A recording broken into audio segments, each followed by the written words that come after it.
இன்னும் மேலூர் தொகுதியை வந்து டிக்ளேரே பண்ணல. நீங்க சொல்றீங்களே டிவி கேக்கு என்ன அனுபவம் இருக்கு, இவங்கெல்லாம் களத்தில் நிற்பாங்களா, 234 தொகுதி வேட்புமனு தாக்கல் பண்ண முடியுமா?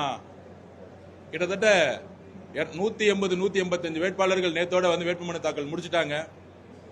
6ஆம் தேதி 234 தாக்கல் முடிஞ்சிடும். ஆனா 100 வருஷம் பாரம்பரியமா இருக்கக்கூடிய காங்கிரஸ் கட்சி தன்னுடைய சொந்த எம்பிக்கள், காங்கிரஸ் கட்சியுடைய திரு ராகுல் காந்தியோட உண்மையான விசுவாசி கரூர் எம்பி அக்கா ஜோதிமணி அவர்களும்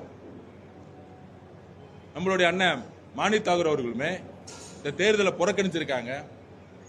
அவங்க 2 பேர் மட்டும் புறக்கணிக்கல, திரு ராகுல் காந்தி அவர்களுடைய விசுவாசிகளா இருக்கக்கூடிய ஒட்டுமொத்த காங்கிரஸ் தொண்டர்களும் இந்த தேர்தலை புறக்கணிச்சு பல்வேறு காங்கிரஸ் தலைவர்கள் எங்களுக்கு தொடர்பு கொண்டுட்டு இருக்காங்க. இன்றைக்கு டெல்லியால் பின்புற வாசல்ல இருந்து உருவான திரு அண்ணன் செல்வ பெருந்தகை அவர்கள் திமுக யார் யாரெல்லாம் சேர்ந்தாங்களோ அழிச்சிருக்காங்க. அதுக்கு உதாரணம் நம்மளுடைய ஐயா வைகோ அவர்கள் மதிமுக தொகுதிக்கு 4 சிம்பிள் திமுக சிம்பிள் கொடுக்கிறாங்க. இது என்ன ஒரு ஜனநாயக அத்துமீறல்? அப்புறம் எதுக்கு கட்சி ஆரம்பிச்சாரு மதிமுக தலைவர் வைகோ அவர்கள்? அது திமுகவே இருந்திருக்கலாமே. மதிமுக இருந்து கேண்டிடேட் போட்டுறேன்னு சொல்லியிருக்காங்க. 4மே திமுக சிம்பிள்னா அதுக்கு என்ன மீனிங்? அவங்க திமுக எம்எல்ஏன்னு அர்த்தம். அப்ப திரு மு.க. ஸ்டாலின் சாருடைய நோக்கம் என்ன? திமுகவை தவிர எந்த கட்சியும் எப்படி பிஜேபி கூட சேர்ந்தவங்க எல்லாமே அந்த கட்சியை பீகார்ல எப்படி நிதிஷ்குமார் அவர்களை ஒழிச்சு எப்படி அந்த கட்சியை கைப்பற்றுறாங்களோ அதே மாதிரி திமுகவுடைய மு.க. ஸ்டாலின் அவர்கள், பிஜேபிக்கும் மு.க. ஸ்டாலினுக்கு வித்தியாசமே கிடையாது. ஒரு ஜனநாயகமான தலைவர் அப்படின்னா கலைஞர் கூட இதை செஞ்சதே கிடையாது. ஒரு ஜனநாயகமான தலைவர்னா கூட்டணி கட்சிகளுக்கு மரியாதை கொடுத்திருக்கணும். 4 சிம்பிள் முன்னாடி 3 சிம்பிள் டிஎம்கேன்னு சொன்னாங்க. ஒரு சிம்பிள் வந்து விட்டு வச்சிருந்தாங்க. இன்னைக்கு நாமினேஷன் முடியறதுக்குள்ள 4மே வந்து டிஎம்கே சிம்பிள்னு சொல்லிட்டாங்க. பத்திரிகையாளர்கிட்ட கேட்கிறேன், ஜனநாயகத்தின் மீது நம்பிக்கை வச்சல் மேல கேட்கிறேன், ஏன் மதிமுக மறுமலர்ச்சி திராவிட முன்னேற்ற கழகத்திற்கு 4 தொகுதி நின்று வெற்றி பெற முடியாதா? அவங்க ஓன் சிம்பிள் நின்று தானே வந்து அன்னைக்கு திருச்சியில் ஜெயிச்சாரு. சோ மதிமுக வைகோ அவர்களுக்கு ஒரு நிலைப்பாடு, மகன் துரை வையாபுரி சாரி வையாபுரி தானே துரை வைகோ அவர்கள், அண்ணன் துரை வைகோ அவர்கள், அவருக்கு ஒரு நிலைப்பாடு இருக்கு, அவரோட மகனுக்கு ஒரு நிலைப்பாடு இருக்கு. அதே மாதிரி கேப்டன் விஜயகாந்த் அவர்களுடைய குறிக்கோள் என்ன? இந்த தீய சக்தி திமுக ஒழிக்கணும். இந்த குடும்ப ஆட்சியில அவங்களுடைய கல்யாண மண்டபத்தை அவங்க உருவாக்குனாங்க. எவ்வளவு அழகா தன்னுடைய ரத்தத்தை சிந்தி வேர்வை சிந்தி மக்களுக்காக கேப்டன் அவர்கள் கோயம்பேட்டில் ஒரு மண்டபத்தை உருவாக்குனார். ஆனா திமுக ஆட்சியில் இருக்கும் பொழுது இடிச்சாங்க, தன்னுடைய அதிகாரத்தை வச்சு இடிச்சாங்க. இதே சமூக ஊடகங்கள் மேலேயும் 2ஆம் கட்ட தலைவர்கள் மேலேயும் நடிகைகளை வச்சு கேப்டன் விஜயகாந்த் அவர்களை கேப்டன் சொல்லும் பொழுது கப்பல் ஓட்டின கேப்டனா வேற எந்த கேப்டன் வாய் கூசுற அளவுக்கு பேசினாங்க. ஆனா கால சூழ்நிலை இன்னைக்கு அதே கேப்டனுடைய கட்சி இன்றைக்கு திமுகவோட சேர்ந்து பிரச்சாரம் உருவாக்கும் பொழுது உண்மையான கேப்டன் ஆதரவாளர்கள், கேப்டன் அவர்களுடைய ஆத்மாவே சாந்தி அடையாது.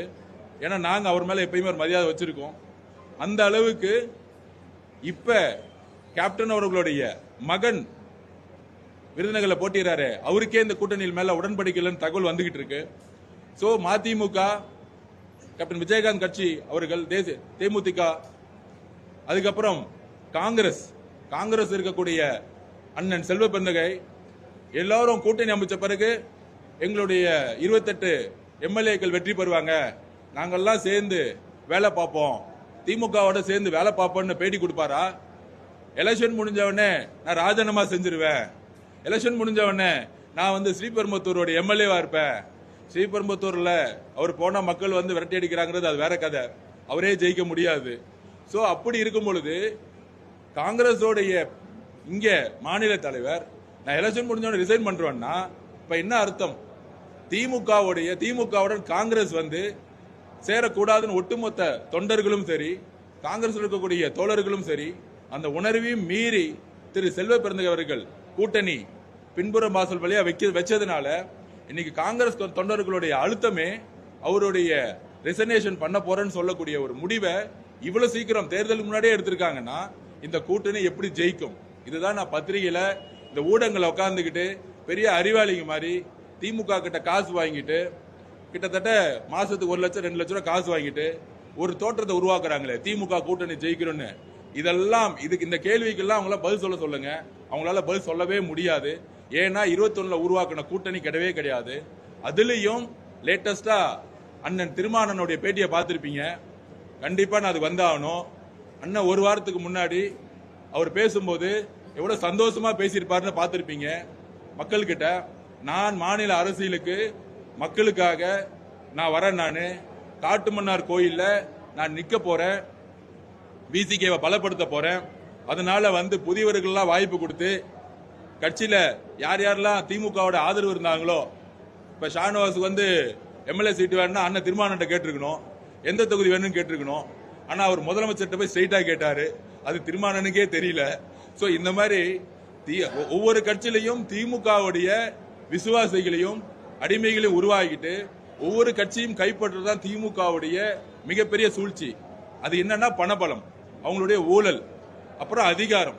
இந்த குடும்பம் மட்டுமே இருக்கக்கூடிய அதிகாரம் மற்ற கட்சிகளையும் சூறையாடுறாங்க, மற்ற கட்சிகளுடைய உழைப்பையும் திருடுறாங்க, மற்ற கட்சிகளுடைய தொண்டர்களை அவமானப்படுத்துறாங்க. ஒவ்வொரு கட்சிக்கும் பெரியார் என்ன சொன்னார்? ஒரு தனி மனிதனை பார்த்து சொன்னார், சுயமரியாதையோட இருக்கணும்னு சொன்னார். சுயமரியாதை எங்கிருந்து வருந்தது? தன்னுடைய சொந்த கால நிக்கிறதுல இருக்கு.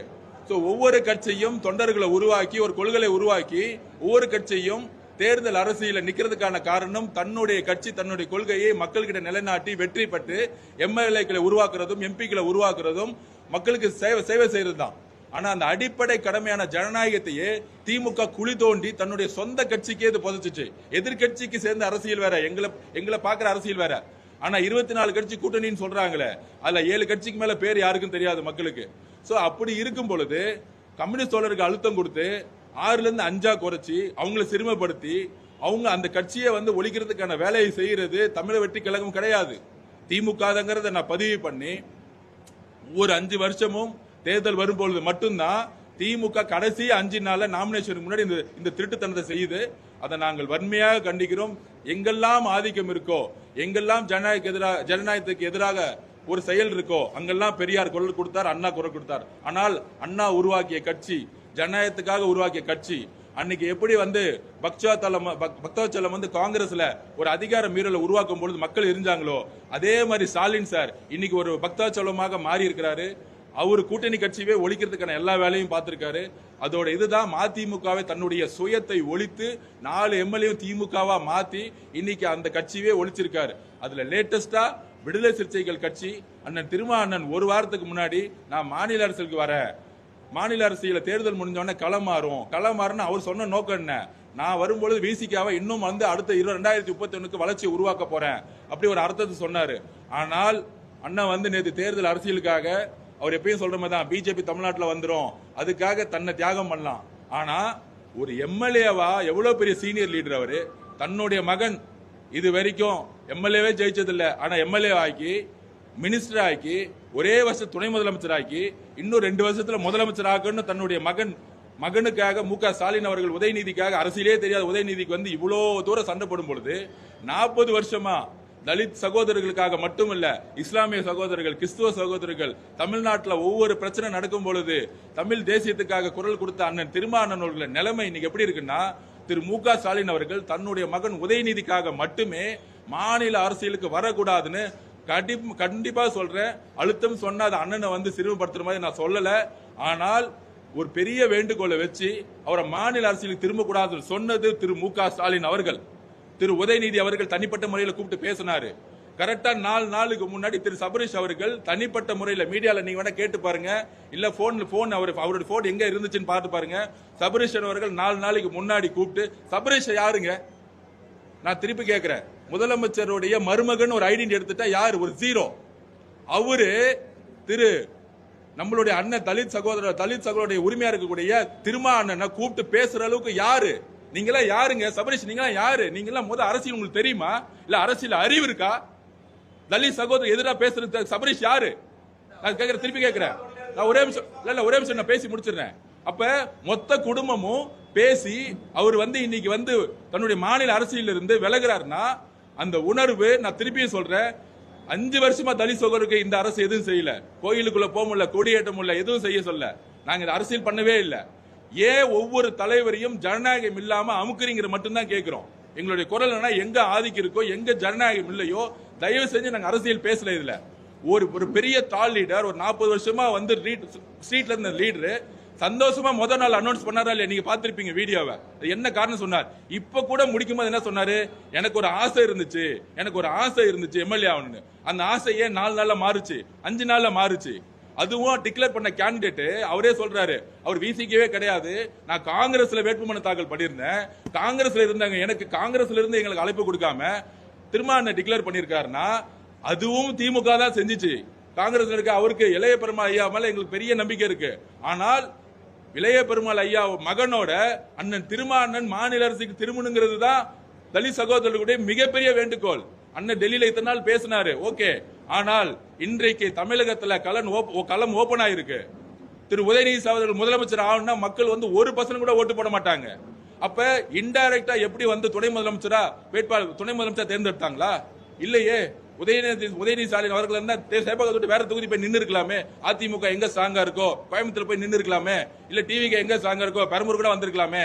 சோ தன்னுடைய மகனை உயிரோட வரைக்கும் ஒரு சேஃபான கேப்ல கொண்டு போய் எல்லா கூட்டணி கட்சிகள் தலைவர்களையும் ஒழிச்சு முதலமைச்சர் ஆக்கிட்டு போறது மட்டும்தான் அவருடைய கடமைங்கிறது நாங்கள் வன்மையாக கண்டிக்கிறோம்.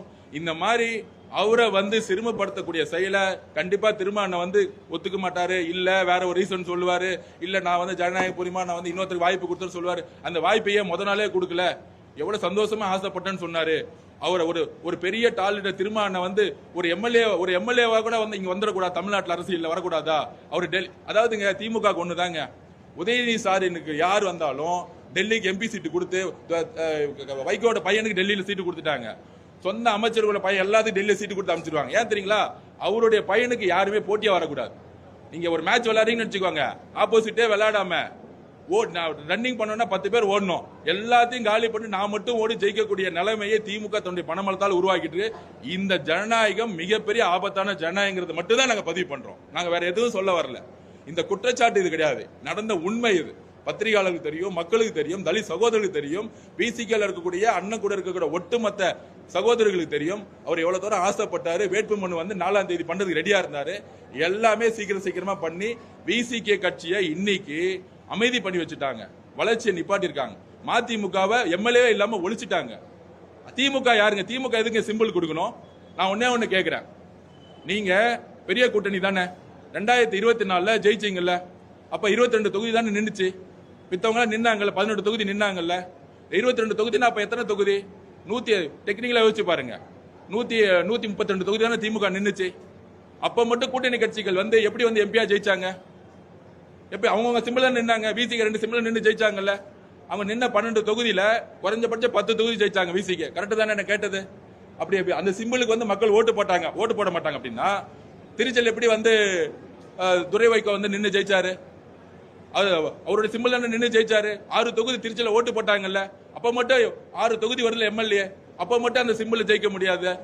ஆனா எம்எல்ஏ எலெக்ஷன் வரும்போது மட்டும் ஒவ்வொரு கட்சியும் அழுத்தி எம்எல்ஏ உருவாக்கூடாது. என்ன அழுத்தம்? மாநில அரசியல் தான் ஒரு கட்சியோட பிரதானம். போய் டெல்லியில போய் சண்டை போறது ஒரு கட்சியோட பிரதானம் இல்ல. அது 2வது கொள்கை. மாநில அரசியல ஜெயிக்கிறவங்க தான் மத்திய அரசியல போய் சண்டை போட முடியும். ஆனா ஒன்றிய அரசியல சண்டை போடணும்னா மாநில அரசியல முதல் ஜெயிக்கணும். அப்ப இங்க இருக்க கட்சிகளை மாநில அரசியல பங்கு பெறாம நீங்க போய் டெல்லியில போய் சண்டை போடுங்க, பிஜேபியோட சண்டை போடுங்கன்னு டைவர்ட் பண்ணி ஏமாத்தி இவங்க மட்டும் பிஜேபியோட சேர்ந்துக்கிட்டு பராசக்தி படத்தை ரிலீஸ் பண்ணிக்குவாங்க. சோ இந்த மாதிரி ஜனநாயகமற்ற செயலை தன்னுடைய கூட்டணி கட்சிகளுக்கு அண்ணன் செல்வ பெருந்தகனை நம்பி சேர்ந்தாரு. ஆனா எலெக்ஷன் முன்னாடியே ரிசைன் பண்றேன்னு சொல்லிட்டாரு. இதுதான் திமுகவுடைய சதி. அவரையும் ஒழிச்சிருவாங்க. சோ எல்லாத்தையும் ஒழிச்சு தன்னுடைய மகனுக்காக அரசியல் உருவாக்க நினைக்கிறோம். இது கூட்டணி கட்சி. நான் அந்த கூட்டணி கட்சி பேசினா எங்க ஜனநாயகம் இல்லையோ, எங்க ஆதிக்கம் வருவாதோ அதை நாங்கள் கடுமையாக இருக்கும். ஏன்னா நாங்க பெரியார் வழியை ஃபாலோ பண்றோம். அதுக்காக தான் இந்த குரல் கொடுக்கிறோம். Any questions?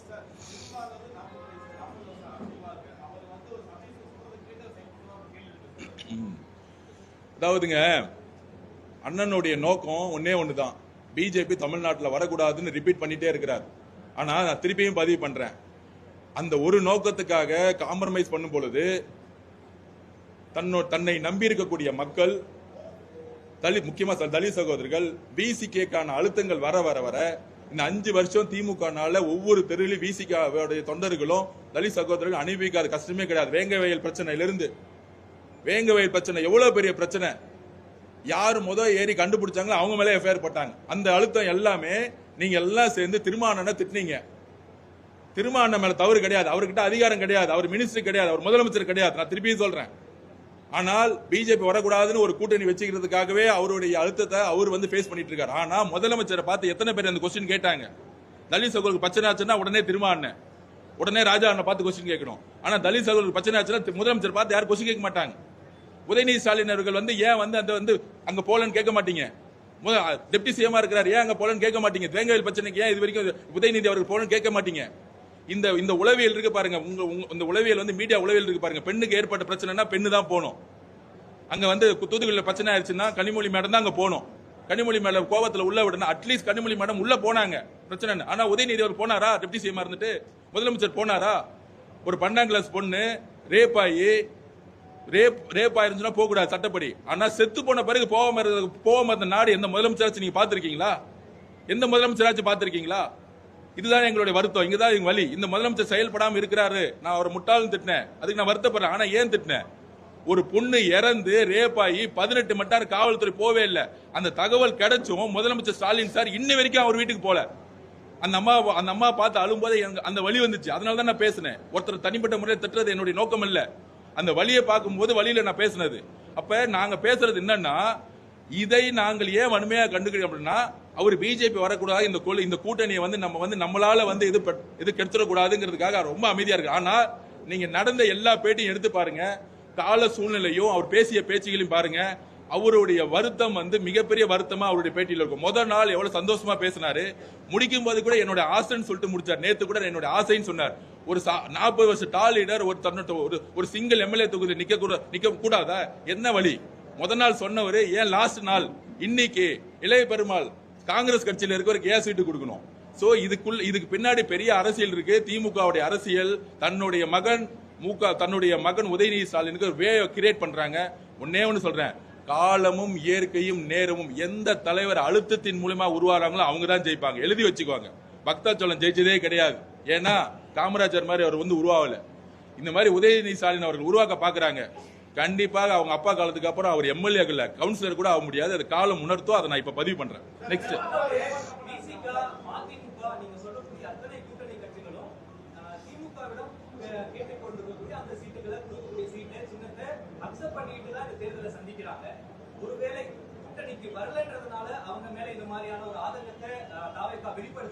சார், நாங்க ஒன்னே ஒன்னு சொல்றோம், 234 தொகுதி கூட்டணி நான் யார்ட்டையும் பேசல. இது வரைக்கும் ஒரு கூட்டணி உருவானா ஒரு குழுவை போடுவாங்க, கூட்டணி பேச்சுவார்த்தை குழுன்னு போடுவாங்க. இது வரைக்கும் தமிழக வெற்றிக்கழகம் கூட்டணி பேச்சுவார்த்தை குழுன்னு போட்டதே கிடையாது. நம்பர் 1, அதை நான் பதிவு பண்ணிடுறேன். எங்களுடைய கோரிக்கை என்னன்னா, ஜனநாயக சக்திகளா இடதுசாரி சிந்தனை கொண்டு உருவான தலைவர்கள் எல்லாத்தையும் ஒரு அழுத்தம் கொடுத்து, வேற வழியே இல்லாதனால ஒரு ஜனநாயகமற்ற செயலை செய்யும்போது கேட்கிறோம். இது எப்படி இருக்குன்னா, ஒரு ஊர்ல ஒரு பண்ணையார் இருக்காரு. நீங்க உங்க கேள்விக்கே வர, ஒரு பண்ணையாருக்கு 500 ரூபாய் சம்பளம் கொடுக்கறதுல 200 ரூபாய் கொடுக்குறாங்க. அந்த பண்ணையார் அந்த மக்களுக்கு ஒரு வழி இல்ல, அவர் ஒரு உணர்வோட அந்த காசு வாங்குறாங்க. ஆனா ஒருத்தர் எந்திரிச்சு இல்ல நீங்க 200 ரூபாய் வாங்கினது 500 ரூபாய் தப்புன்னு சொன்னீங்கன்னா அதுக்கான காலம் வரும். அந்த காலம் வரும் பொழுது அவங்க செய்த செயல் யார் ஆதிக்கத்தில் இருக்காங்கிறத நான் பதிவு பண்றேன். சோ திமுக ஒரு ஆதிக்கவாதியா இருக்கிறாங்க.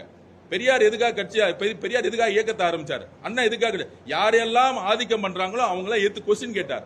எங்களுடைய வழி அவங்க திமுக கட்சி கூட்டணி தேர்தல் அரசியல்ல ஒரு ஆதிக்கமான மனநிலையை உருவாக்கு. ஏன்னா காசு இவங்க கிட்ட இல்ல, அவங்க கிட்ட காசு கொள்ளடிச்சு வச்சிருக்காங்க. ஒவ்வொரு தொகுதி 20 கோடி ரூபாய் வச்சிருக்காங்க. இப்ப கூட வில்லிவாக்கத்துல 10,000 டெலிவரி பண்ணிட்டு இருக்காங்க. நான் நேத்து ஓப்பனாவே டிக்ளேர் பண்ணிட்டேன், வில்லிவாக்கத்துல 1 ரூபாய் நான் காசுக்காக செலவு பண்ண போறது இல்ல. நான் திருப்பியும் பதிவு பண்றேன், நான் ஓட்டுக்கு காசு கொடுக்க வரலன்னு தொகுதி ஃபுல்லா சொல்லிட்டேன். நீங்க உங்க மீடியா வச்சு எந்த தெருவுனா பாத்துக்குவாங்க. நான் மக்கள்கிட்ட போறேன், ஒவ்வொரு ரோடா போறேன், தெருவா போறேன். மாற்றத்தை உருவாக்குறதுக்காக நாங்க வந்திருக்கோம்.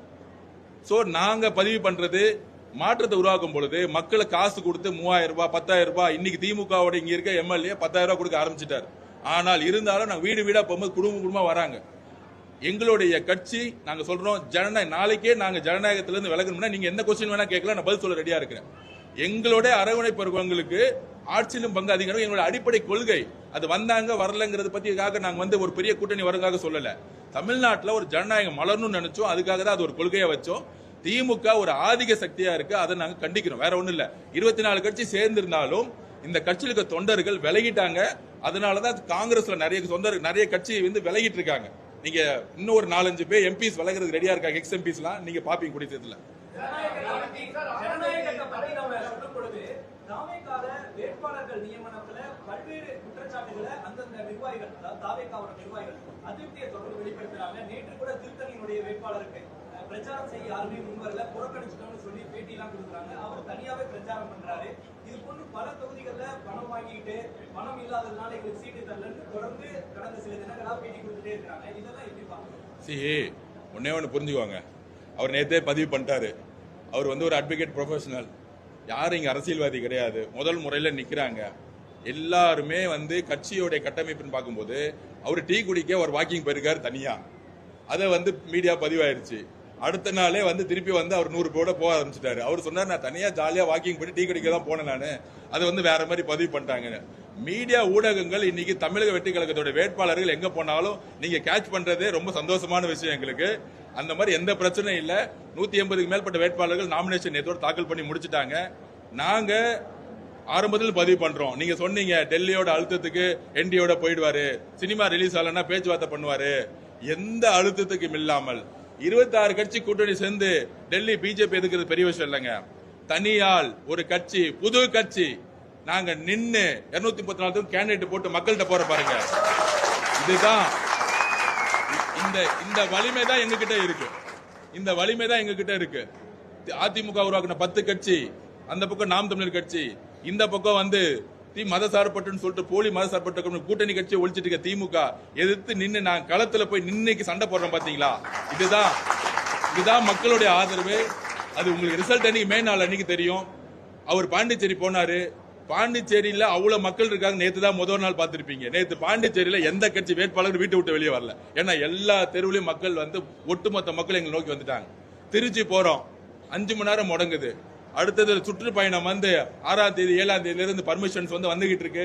ஒட்டுமொத்த பயணம் 21ஆம் தேதி வரைக்கும் நாங்க சொல்லும் பொழுது தமிழகம் மிகப்பெரிய வேவ்னு சொல்லக்கூடிய ஒரு அலையை உருவாக்கும். அது மிகப்பெரிய எழுச்சி உருவாக்குறத நான் பதிவு பண்றேன்.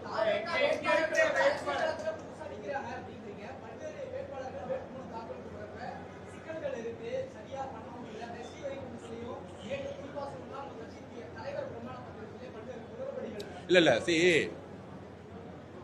ஜனநாயகத்துல கான்ஸ்டிடியூஷன் ரைட்ஸ் இருக்கு வேட்பாளர்களுக்கு. எப்ப வேட்பாளருக்கு பிரச்சனை வரும்னா, ப்ரொபோசர்ஸ் இருக்காங்க பாத்தீங்களா, 10 பேர் ப்ரொபோசர்ஸ், அவங்களுடைய சைனோ இல்ல அவங்களுடைய மாற்று அறிக்கையோ வந்தா மட்டும்தான் பண்ண முடியும். தேர்தல் கமிஷன் லேட்டஸ்டா பெரிய சுற்றறிக்கை, எந்த காரணத்துக்கு கொண்டும் வேட்புமனு தாக்கல் செஞ்சு டிஸ்மிஸ் பண்ணக்கூடாது. நம்பர் 1. நம்பர் 2, சொத்து கணக்கு எல்லாம் தாக்கல் பண்றாங்க. தனக்கு தெரிஞ்ச சொத்து கணக்கு எல்லாம் தாக்கல் பண்ணிடணும். ஒருவேளை சம்டைம் பாத்தீங்கன்னா இந்த பில்டிங்கோட வேல்யூ கைட்லைன் வேல்யூ இருக்கும், சம்டைம் மார்க்கெட் வேல்யூ இருக்கும். அதுல ஏதாவது ஒரு கொஸ்டின் ரைஸ் ஆகுதுன்னா திருப்பியும் எத்தனை டிராஃப்ட் வேணா நம்ம பதிவு பண்ண முடியும். 6ஆம் தேதி முடிகிற வரைக்கும் ஒரு வேட்பாளர் 4 ஃபைல் பண்ண முடியும், 4 அப்ளிகேஷன் ஃபைல் பண்ண முடியும். அதுல எத்தனை அப்ளிகேஷன் வேணா நீங்க ஆட் பண்ண முடியும். சோ சிறு தவறுகள் இருக்கும் பொழுது உடனடியாக கவனத்துக்கு வரும் பொழுது அது அப்ளிகேஷனை நார்மலா பதிவு பண்ணிருக்கும். திரு மு க ஸ்டாலினோட ஏஜ் முன்னாடி மாத்தி போட்டிருக்காங்க, திருப்பி நியூ அப்ளிகேஷன் ஃபைல் பண்ணாங்க. இதெல்லாம் ஒரு நடைமுறையான ஒரு இயற்கையான ஒரு சம்பவமே தவிர அதுக்கப்புறம் தன்னுடைய சில பேருக்கு தன்னுடைய மனைவியோட ரெக்கார்ட்ஸ் இருக்கும். அது அட்மை நாலேஜ் தான் போடுவாங்க. சில பேருக்கு தெரிஞ்சிருக்கும், சில பேர் தெரியாம இருக்கும். நீங்க முன்னால இப்ப இருக்க கரெக்ட் பினான்ஸ் மினிஸ்டர், டெல்லியோட பினான்ஸ் மினிஸ்டர் பாத்தீங்கன்னா எனக்கு தெரியலன்னு சொல்லிட்டு நாமினேஷன் பண்ணியிருந்தாங்க. சோ இந்த மாதிரி சின்ன விஷயங்கள் சோசியல் மீடியால சும்மா ரூமர்ஸ் பரப்பப்படுது. அது உங்களுக்கு தெரியும் யாரு பெண் நிறுவனம் எல்லா ரூமர்ஸும் பரப்பிட்டு இருக்கு. எங்களுடைய நாமினேஷன், தலைவரோட நாமினேஷன் சரி, எல்லாத்தோட நாமினேஷன் சரி, பக்காவா லீகலா பக்காவா போயிட்டு இருக்கு. அது எதெல்லாம் சேர்க்கணுங்கிறத ஃபார் எக்ஸாம்பிள் இப்ப தலைவர் மேல 2 எஃப்ஐஆர் போட்டிருக்காங்க. இதுதான் காவல்துறையோட மிகப்பெரிய தவறு. இதுதான் திமுக அரசியல் சொல்றோம். இப்ப என் மேல எஃப்ஐஆர் போட்டா இதுவும் தெரிஞ்சுக்கணும். அது சோசியல் மீடியா நிறைய விமர்சனம் பண்ணிட்டு இருக்காங்க. இப்ப என் மேல எஃப்ஐஆர் போட்டா எனக்கு நோட்டீஸ் சர்வ் பண்ணிருக்கணும், நான் அது தெரிஞ்சிருக்கணும், இல்ல விசாரணைக்கு போயிருக்கணும். ஆனா எங்களுக்கு தெரியாமலேயே எஃப்ஐஆர் போட்டு வச்சிருப்பாங்க போலீஸ் அந்தந்த காவல்துறையில. அதெல்லாம் வந்து நான் வந்து நாமினேஷன்ல வந்து ஃபைல் பண்ணல, அதனால வந்து கேன்சல் பண்ண முடியலாம், பண்ணவே முடியாது. அட் மை நாலேஜ் தான் இருக்க முடியுமே தவிர எனக்கு தெரிஞ்சு எனக்கு நோட்டீஸ் கொடுத்து நான் விசாரிச்சு என் மேல கிரிமினல் குற்றம் இருந்தா நான் பதிவு பண்ணும். எனக்கு தெரியாமலே எஃப்ஐஆர் போட்டு அது வந்து காவல்துறை வந்து திமுகவோட பேச்சை கேட்டுக்கிட்டு உள்ள வச்சிருந்தாங்கன்னா அதெல்லாம் கோர்ட்ல நிக்காது. எலெக்ஷன் கமிஷனோட ரிட்டர்னிங் ஆபீசர் வந்து 1-2 ஃபார்முலா தான் பார்க்க முடியும். சைனிங் இதெல்லாம் அக்கௌண்ட்ஸ் கரெக்டா இருக்கா இல்லையாலாம் வந்து பாத்தீங்கன்னா கிளைம் பண்ணாங்கன்னா கோர்ட்டுக்கு தான் போகுமே தவிர எந்த ரிட்டர்னிங் ஆபீசர் கேன்சல் பண்ற அதிகாரம் கிடையாது. அதுலயுமே இருந்தாலும் வேட்பாளரை கூப்பிட்டு இதெல்லாம் மாத்துங்கன்னு சொல்லக்கூடிய ஒரு ஃபெசிலிட்டியை இப்ப வந்து தேர்தல் கமிஷன் சுற்றறிக்கை மூலம் கொடுத்திருக்காங்க. சோ எல்லா நாமினேஷனும் சிறப்பாக செயல்படும். வார் ரூம் டிவிகே கழகத்துல வார் ரூம் வந்து எலெக்ஷன் ஆபீஸ் போட்டு கிட்டத்தட்ட 150 அட்வொகேட்ஸ் வந்து எல்லா வேட்பாளர்களையும் கண்காணிச்சு நாங்க கரெக்டா தாக்கல் செஞ்சுட்டு இருக்கோம். கண்டிப்பா நல்லது நடக்கும். ஏற்பட்டா எனக்கு வந்து நோட்டீஸ் சர்வ் பண்ணிருக்கணும். நான் அது தெரிஞ்சு இப்ப தலைவர் மேல வந்து எஃப்ஐஆர் போட்டிருக்காங்க. இதுதான் காவல்துறையோட மிகப்பெரிய தவறு. இதுதான் திமுக அரசியல் சொல்றோம். இப்ப என் மேல எஃப்ஐஆர் போட்டா இதுவும் தெரிஞ்சுக்கணும். அது சோசியல் மீடியா நிறைய விமர்சனம் பண்ணிட்டு இருக்காங்க. இப்ப என் மேல எஃப்ஐஆர் போட்டா எனக்கு வந்து நோட்டீஸ் சர்வ் பண்ணிருக்கணும், நான் அது தெரிஞ்சிருக்கணும், இல்ல விசாரணைக்கு போயிருக்கணும். ஆனா எங்களுக்கு தெரியாமலேயே எஃப்ஐஆர் போட்டு வச்சிருப்பாங்க போலீஸ் அந்தந்த காவல்துறையில. அதெல்லாம் வந்து நான் வந்து நாமினேஷன்ல வந்து ஃபைல் பண்ணல, அதனால வந்து கேன்சல் பண்ண முடியலாம், பண்ணவே முடியாது. அட் மை நாலேஜ் தான் இருக்க முடியுமே தவிர எனக்கு தெரிஞ்சு எனக்கு நோட்டோ என்ன பொறுத்த வரைக்கும் திமுக கிட்டத்தட்ட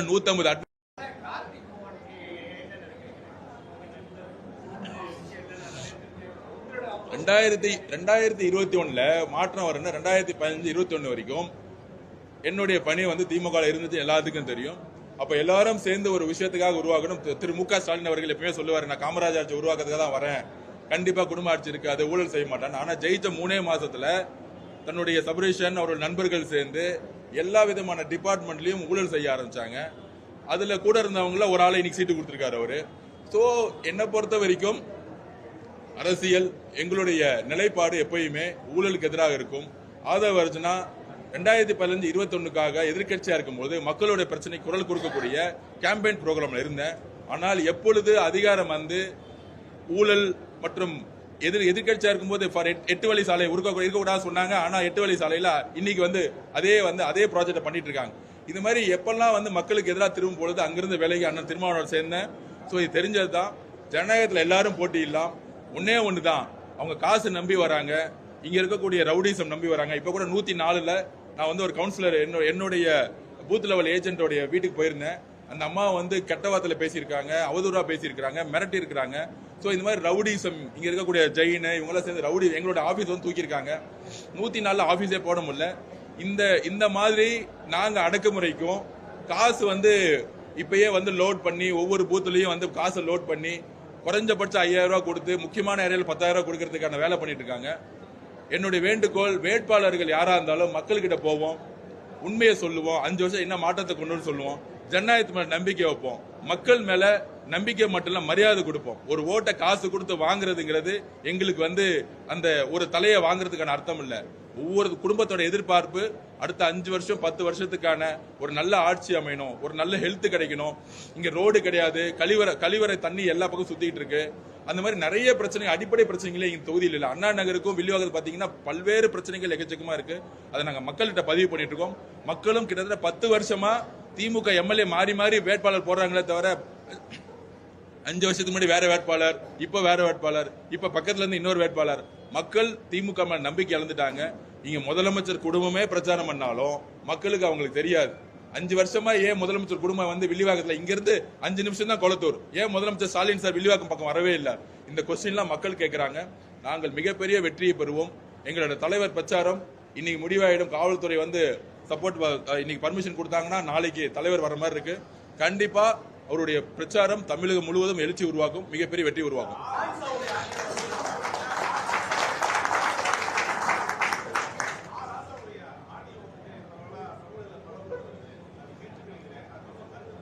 இல்ல அதான் சொல்றேன், கலைஞரால் யாரெல்லாம் உருவாக்கப்பட்டாங்களோ இப்ப வந்து அண்ணன் ஆர் ராசா எங்க இருக்காருன்னே தெரியல, அவர் எங்க பிரச்சாரம் பண்றாருன்னு தெரியல.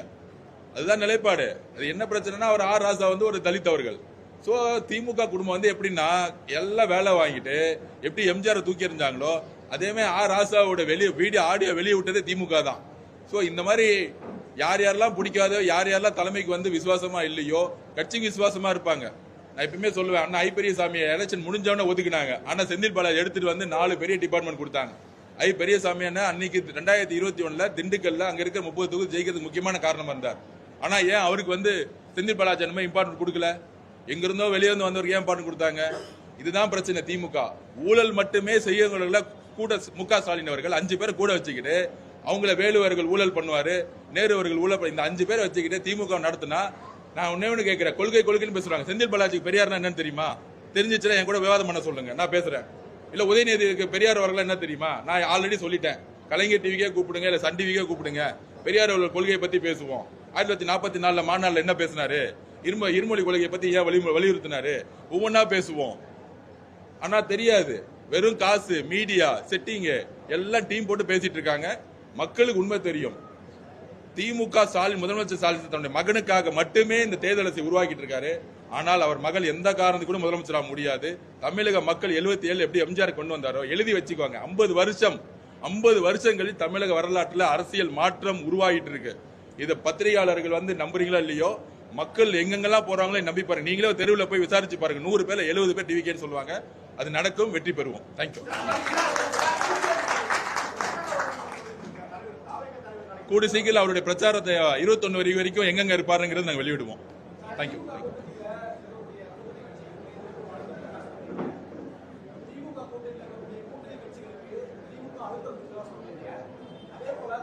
அழுத்தம் கொடுக்கல, கட்சியை வாங்குறாங்க, கட்சியை கபலீகரம் பண்றாங்க, கட்சியை திருடுறாங்க.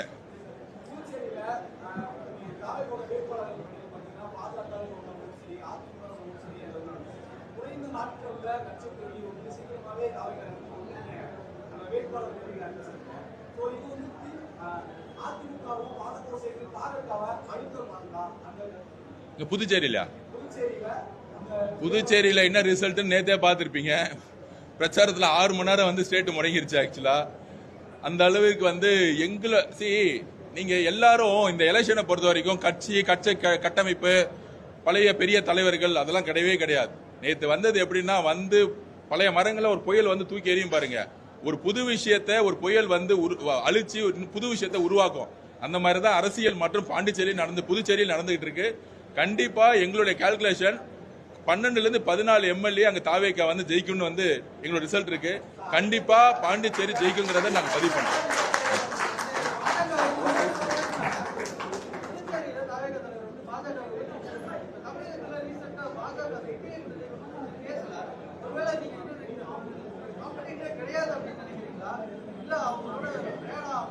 இல்ல தமிழ் இல்ல, அதாவது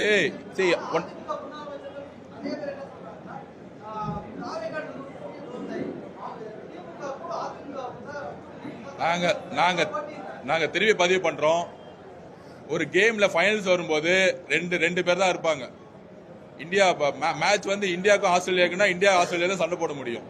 செமிஃபைனல்ஸ் தோத்தவங்களும் சண்டை போட முடியாது. களத்துல அதிமுகவும் பிஜேபியும் களத்திலே கிடையாது. பிஜேபி காரங்கள பிஜேபியில இருக்க அண்ணாமலையே அவ்வளவு பெரிய விரக்தியில இருக்கிறாரு இந்த கூட்டணிக்காக. உங்களுக்கு அவருடைய பேட்டிகள் செயல்பாடுகளே தெரியும். அழுத்தம் கொடுத்து அவரே அந்த இடத்துல உட்கார்ந்துட்டு இருக்காரு. சோ அதனால அந்த கூட்டணியை பொறுத்த வரைக்கும் இபிஎஸ்ஐ நம்பி உருவான கூட்டணி. அங்க வந்து நீங்க சொல்றீங்க அதிமுக ஸ்ட்ரக்சர் இருக்கு, ரெட்டால இருக்கு அப்படின்னு. அதிமுக கூடிய 25-26% வந்து எங்களுக்கு எப்பயோ மூவ் ஆயிருச்சு. தமிழக வெற்றி கழகம் புரட்சி தலைவர் அம்மாவுக்கு அப்புறம் நம்பிக்கையை வந்து அதிமுக தொண்டர்களை இபிஎஸ் மேல இழந்துட்டாங்க. சோ அதனால வந்து நாங்க வந்து அவங்க பத்தி ஏன் பேச மாட்டேங்கிறோம், களத்திலே கிடையாது. எதுக்கு வந்து பேசணும் திருப்பி அதனால தான் நாங்க பதிவு பண்ணிட்டு இருக்கோம். பிஜேபியை பத்தி நாங்க வந்து அங்க அடிச்சோம். ஏன்னா பிஜேபி ஒரு ஆளுங்கட்சி அங்க இருந்துட்டு இருக்கு, அதனால அடிச்சோம். இங்க பிஜேபிக்கு 3% 4% மேல கிடையாது. அதனால அவங்க பத்தி பேசுறதுனால எந்த விதமான மைனஸ் எங்களுக்கு கிடையாது. எங்களுடைய பிரச்சனை டிவிகே டிஎம்கேங்கிற கலை உருவான பிறகு லோக்கல்ல இருக்க மாநிலத்தோட முதலமைச்சரை தேர்ந்தெடுக்கக்கூடிய ஒரு அரசியல் இது. கண்டிப்பாக பேசுவோம். அதுல கொள்கை ரீதியா எங்கெல்லாம் பிஜேபி முரண்படுது அங்க குரல் கொடுத்துட்டே இருக்கும். குரல் கொடுத்ததுனாலதான் இன்னைக்கு சொல்றேன், ஜனநாயக படத்தை எங்களால ரிலீஸ் பண்ண முடியல. அதுக்கு பாஜகவுடைய அதிமுகவுடைய திமுக 3 பேர் சேர்ந்த ஒரு கூட்டணி தான் இந்த படத்தை நிப்பாட்டுச்சு. ஆனால் நாங்கள் கடுமையாக குரல் கொடுத்துட்டு தான் இருக்கிறோம். அதை நாங்க மக்களுக்கு தெரியாது. தேங்க்யூ.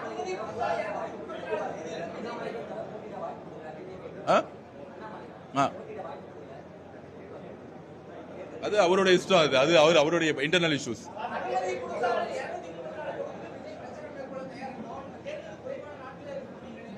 இல்ல எல்லா டிஸ்ட்ரிக்ட்ல அனுமதி கேட்டுட்டோம். பிராக்டிகல் ரியாலிட்டி இல்லைன்னா ஒவ்வொரு ஊருக்குள்ள போகும்பொழுது கிட்டத்தட்ட 3 டிஐஜி, கிட்டத்தட்ட ஒரு 4 எஸ்பி, கிட்டத்தட்ட 2000 போலீஸ், அதையும் மீறி கிட்டத்தட்ட 1 லட்சம் மக்களுக்கு மேல நம்ம வந்து ஒரு 3000 பேருக்கு பர்மிஷன் கேட்போம் அந்த இடத்துக்கு. ஆனா கிட்டத்தட்ட பாத்தீங்கன்னா அவர் போய் என்ட்ராய் வர வரைக்கும் ஒரு 1 லட்சம் மக்கள் வந்து யாராலையும் அன்ஆர்கனைஸ்டா திடீர் எழுச்சியா உருவாகும் பொழுது காவல்துறைக்கும் அதை வந்து பேலன்ஸ் பண்றதுக்கு ஒரு இது இருக்கு. அந்த மக்களுடைய பாதுகாப்பை பேஸ் பண்ணி நாங்க வந்து பிரச்சாரத்தை உருவாக்கிட்டு இருக்கோம். மற்ற தலைவர்கள் மாதிரி அப்படியே ரோட்ல வந்து போயிட்டே இருந்து ஒவ்வொரு பாயிண்டா வந்து அவர் கொண்டு வர முடியாது. ஏன்னா மக்களுடைய பாதுகாப்பு எங்களுக்கு ரொம்ப ரொம்ப முக்கியம். மக்கள் பாதுகாப்பை ஏற்ற முறையும் காவல்துறை ஒவ்வொரு மாவட்டம் திருச்சியில வந்து நல்லா சப்போர்ட் பண்ணாங்க. நாங்க அங்க வந்து திருச்சி காவல்துறையை நாங்க வந்து குறை சொல்லவே இல்லை. திருச்சி காவல்துறைக்கு நன்றி நான் வந்து ஏற்கனவே பதிவு பண்ணியிருந்தோம். அங்கிருந்து கஷ்டப்பட்ட டிசி, ஏசி, இன்ஸ்பெக்டர் எல்லாத்துக்கும் பதிவு பண்ணோம். அதுல கூட என்னுடைய காவல்துறை நண்பருக்கு வந்து கார்ல அடிப்பட்ட உடனே கோயம்புத்தூர்ல கங்கா ஹாஸ்பிட்டல் போகணும்னு சொன்னார். உடனே நான் போய் பார்த்து பண்ணேன் நானு. அது ஏன்னா மக்கள் அவ்வளவு கூட்டம் கூடும்போது காவல்துறையை சமாளிக்க முடியல, எந்த இடத்துல நிக்கணும் கூட அவங்களால முடியல. சோ அந்த மாதிரி காவல்துறைக்கு நான் கூட இருந்து சப்போர்ட் பண்ணி அவருடைய பிரச்சாரத்தை வந்து உருவாக்கிட்டு இருக்கோம். இப்ப புதுசா டிஜிபி மாறி இருக்காங்க, அவருக்கு எங்களுடைய வாழ்த்துக்கள். அவர் ரொம்ப நேர்மையானவர். சிட்டியோடைய கமிஷனரை மாத்தணும் நான் கேட்டுட்டே இருக்கோம். கூடிய சீக்கிரத்தில் அவர் மாத்திர சென்னை பிரச்சனை முடிஞ்சிச்சு. மித்த சிட்டி கமிஷனர்லாம் மாத்திக்கிட்டு இருக்காங்க. சோ காவல்துறை நேர்மையா ஒரு பாதுகாப்பை எங்களுக்கு கொடுத்து மக்கள் பாதுகாப்பை உறுதிப்படுத்தும் பொழுது எங்களுடைய பயணம், எங்கள் தலைவருடைய பிரச்சாரம் மிகப்பெரிய அதிர்வலை உருவாக்கும். தேங்க்யூ. இது போன்ற செய்திகளை உடனுக்குடன் அறிய K24 தமிழ் நியூஸ் உடன் இணைந்திருங்கள்.